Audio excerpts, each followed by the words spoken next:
Halo semua, mari kita bahas tujuan yang terakhir, yaitu kita menggunakan materialitas untuk mengevaluasi temuan audit kita. Mari kita lihat. Kita lihat terlebih dahulu masalah temuan audit kita. Jadi, auditor itu pasti terakhir setiap melakukan audit pasti akan melakukan dokumentasi atau pengarsipan terutama ini atas semua temuan salah saji ya. Jadi jurnal-jurnal penyesuaian itu ada bukti-buktinya ya, invoice-nya lah, surat jalannya lah, tergantung salah sajinya ya. For each audit segment ya, pada setiap audit segment ya. Jadi segmen-segmen akun itu ya. Terus this may be known misstatement or likely misstatement. Jadi, temuan-temuan kita itu bisa dikategorikan menjadi dua, yaitu non-misstatement atau salah saji yang memang sudah diketahui, sama likely misstatement, salah saji yang mungkin terjadi. Oke, pertama-tama non-misstatement. Nah, untuk non-misstatement ini jelas, ini adalah salah saji yang sudah dapat diketahui jumlahnya. Ya, jadi kesalahannya itu nominalnya sudah jelas, berapa rupiah itu sudah bisa diketahui. Nah, dari mana? Dari salah saji yang kita temukan. Ya, gampangannya misalnya ternyata perusahaan ya invoice-nya nilainya itu misalnya 1 juta. Nah, tapi sama perusahaan akuntan perusahaan dicatat nilainya misalnya 10 juta. Nah, ini jelas salah sajinya 9 juta.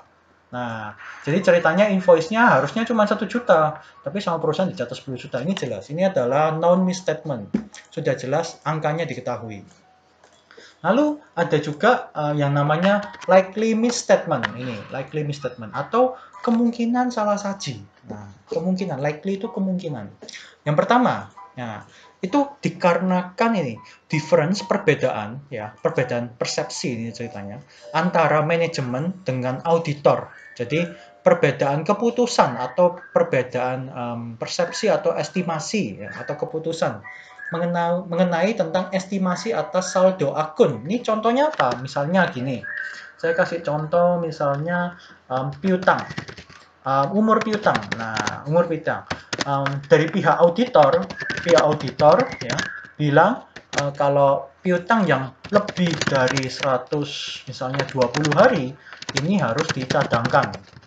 Nah, tapi dari pihak klien dari pihak manajemen bilang kalau lebih dari 120 hari itu masih belum dicadangkan.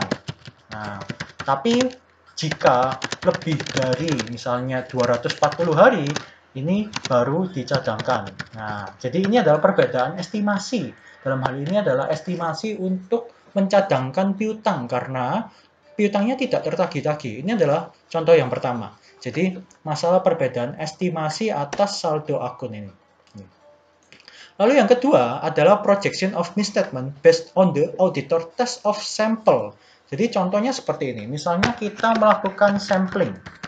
Sampling atas invoice ya, sales invoice. Nah, ternyata dari kita melakukan sampel ya, dari menemukan 100 invoice. Kita melihat satu persatu invoice-nya. Dari misalnya ternyata invoice-nya ada 8.000 ya, 8.000 invoice misalnya. Nah, tapi kita cuma lihat 100.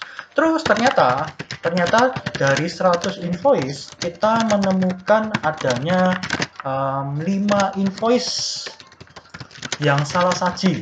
Nah, salah saji. Nah, berarti ini bisa dibilang 5 invoice ini mewakili 5%.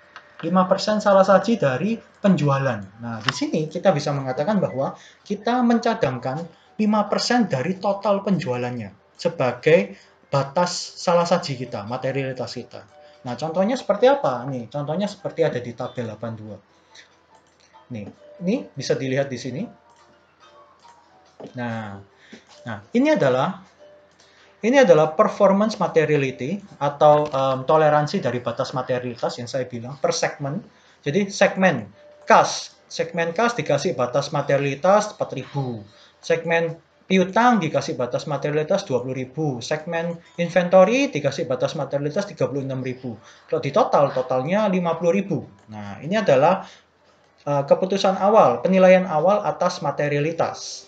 Lalu kita ya menemukan salah saji. Nah, ada yang berupa noun, misstatement, and projection. Ternyata untuk kas kita mengakui salah sajinya 2.000, piutang 12.000, inventory 31.500. Nah, lalu yang kedua ada juga allowance cadangan untuk resiko sampling yang tadi saya bilang 5%. Untuk kas ternyata tidak ada risiko karena sudah diaudit 100%. Untuk account receivable atau piutang ternyata dari sampling itu sales invoice ternyata kita menemukan 5% dan 5% itu kita katakan 6.000. Lalu untuk inventory ternyata pada saat pemeriksaan fisik atau stock opnam kita menemukan samplingnya mempunyai risiko 15.750.